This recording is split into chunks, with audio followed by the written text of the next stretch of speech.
Hey guys, Austin here, and today we're going to be analyzing the accessibility of ProdigyGame.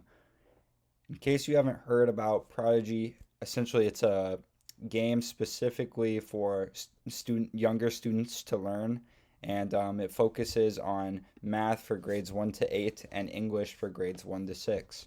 If we scroll down a little bit here, we can find their mission statement is to help every student in the world love learning. If this was really the case, then we would hope the website would be accessible. So, in this, I'd like to analyze the accessibility of both the website and the game to determine how accessible this really is. First off, we want to start by asking, is the website easy to navigate? We can see a top nav bar here that lists parents, educators, game, resources, and login, as well as two bright action bars. One says teachers get full access for free, and the other says parents explore memberships. So far, I would say the website is easy to navigate. Let's try to gauge how the cognitive load is.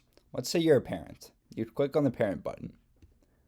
All right, help your child thrive in math and English. Get a free account and view memberships. All right, let's get a free account. It brings us to the sign up page. Everything is looking good. But so far, the cognitive load of the website is good.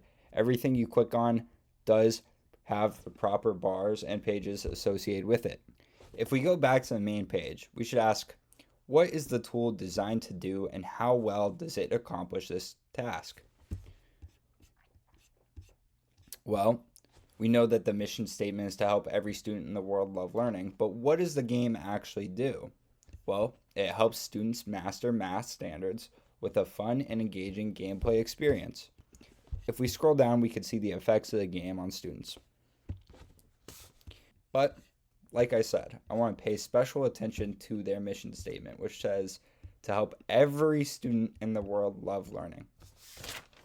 In trying to see what questions they answered about accessibility, I found this page, FAQ supporting variable learners. If we scroll down, we could see that the game has built-in text-to-speech options. It says text-to-speech features are embedded in Prodigy Math and English. Students are able to access the text-to-speech button at any time when answering a question in-game. This enables students to have the question and responses read out loud to them. So, that's probably a good thing. If we go back to the page, what I'd like to do is try to analyze how well we'd be able to use the page and the game if we didn't have certain features. Would students who have trouble seeing be able to use this? Let's find out. For this, I'd like to enable VoiceOver. Welcome to VoiceOver. To try to simulate this, I'd like to close my eyes and pretend I'm not able to see and attempt to use the VoiceOver to first access the game and then go from there.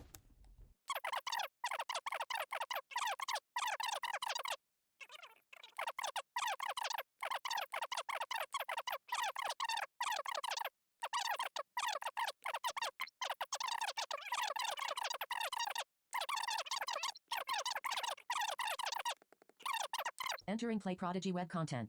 Play Prodigy web content.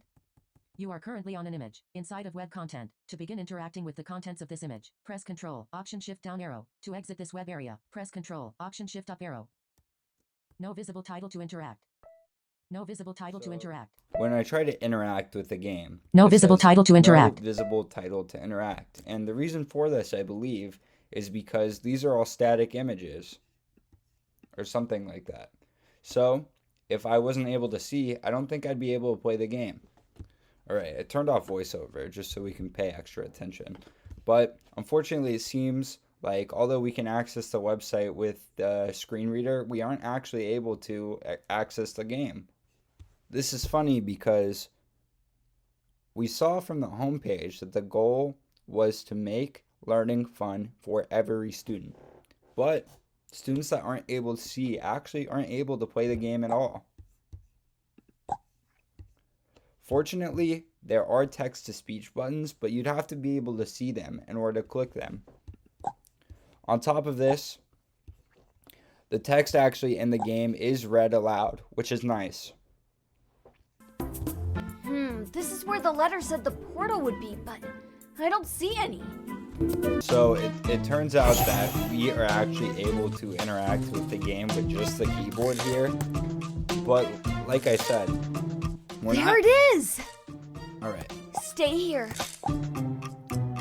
We're not actually able to play the game very well if we're not able to see.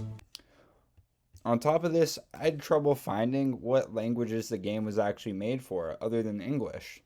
It seems so far to be focused primarily in just English. I also tried to use this website on mobile and found the experience to be actually rather enjoyable, and I was also able to get the game working just in my web browser on my phone. So that was kind of surprising. But if the mission is to really help every student in the world love learning, you're going to have to implement a lot more languages and not have content based in just English, and also make the game a lot more accessible to those who need screen readers to play it. I'd also like to add that I found myself with more questions than answers when it came to accessibility with Prodigy. So I decided to call their help center to ask them questions about accessibility myself. Thank you for calling Prodigy Customer Support.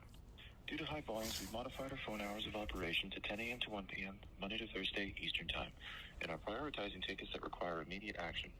You can still reach out to us by phone during those hours, and anytime by submitting a chat or ticket with our online support form found at prodigygame.com/support.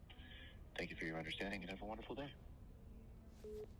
Alright, so even on their website the call center hours aren't correct. It says Monday to Friday, 10 to 5. The fact that they close at 1 o'clock is kind of crazy because it's like, who even has time to call them? Anyways, I was going to ask about accessibility, but maybe next time.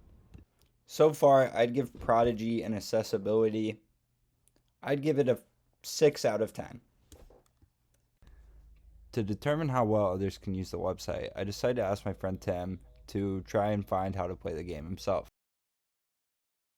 All right.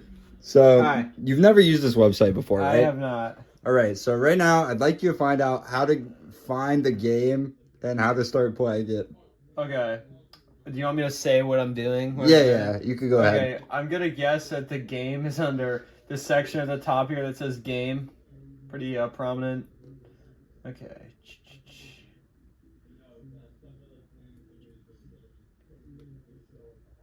Okay, just scrolling through here.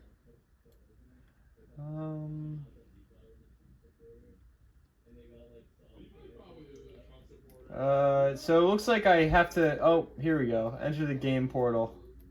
All right, I got confused by some of the videos there, but.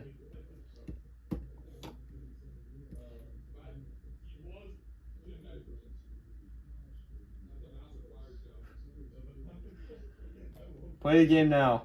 This has got to be it, right? All right, I'm in. That counts, right? Yep. Thanks. Awesome. Fist bump. I thought I might have to make an account, which made me lose some time, I think, there, but it was pretty easy to understand. All right. Thank you. All right, see ya.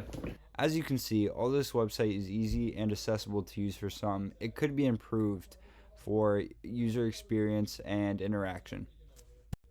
I took one last look at the website and I found out that the website does include alt text for images, which make it actually pretty ideal for screen readers. But considering that the game doesn't work with screen readers, I'm going to have to dock a couple points for that and accessibility and user experience. Alright, thanks for watching my review of Prodigy Game and accessibility and user experience. I hope you enjoyed and have a good evening.